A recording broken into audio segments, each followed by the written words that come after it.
Merhaba dostlar. Ben Necati Gezen. Danimarka, Orta Anadolu Kürtlerinin platformu olan PKK'nın eş başkanıyım. Sizlere birkaç söz söylemek istiyorum arkadaşlar. O da şudur. Bilindiği gibi bu pandemi denilen koronavirüsü bütün dünya ülkelerini büyük önlemler almaya yol açtı.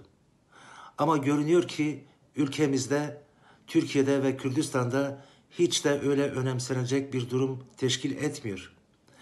Var olan önlemler tamamen rant peşinde, hala köylü kurnazlığıyla, kasaba politikacılığıyla işi yürütmeye çalışıyorlar. Bu kabul edilecek bir durum değildir. Dün akşam alelacele bir infaz yasasını çıkardılar. Nedir bu infaz yasası? Düşünenler, düşüncelerini ifade edenler, siyasi başkanlar, siyasi parti başkanları, belediye başkanları, gazeteciler içeride kalırken tecavüzcüler, hırsızlar, katiller, soyguncular serbest bırakıldı. Bu nasıl oluyor? İşte oluyor. Ülkemizde böyle durumlar oluyor. Bu gerçekten kabul edilecek bir durum değildir.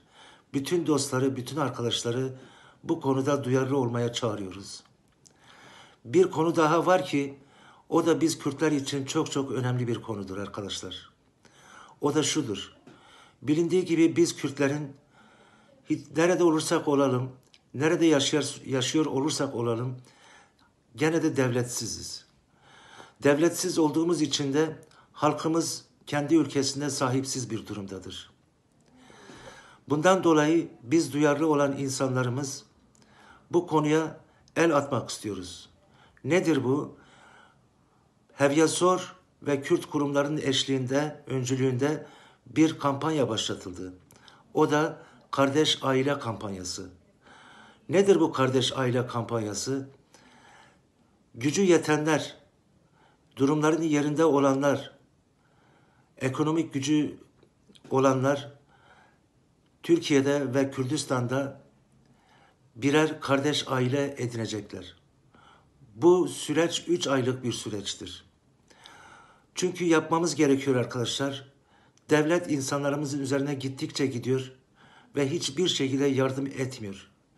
Bizlerin yapacağı da Kürt kurumlarıyla ilişkiye geçip birer kardeş aile edinmek gerekiyor arkadaşlar. Ve bunun sonucunda da her ay 100 euro şeklinde direkt o kardeş aile para gönderilecektir. Yapmamız gerekiyor arkadaşlar. Böylesi bir günde, böylesi durumlarda halkımızı sahipsiz bırakmamamız lazım. Zaten düşman üzerimize geldikçe geliyor. Bizler de bu konuda halkımızı tamamen ortada bırakamayız. Bu kampanyaya güçlü bir şekilde katılmalıyız arkadaşlar.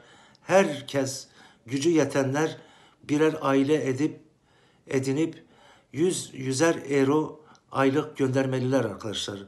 Bu çok çok önemlidir. Hepinize selam ve saygılarımı sunuyorum arkadaşlar. Sağ olun, var olun.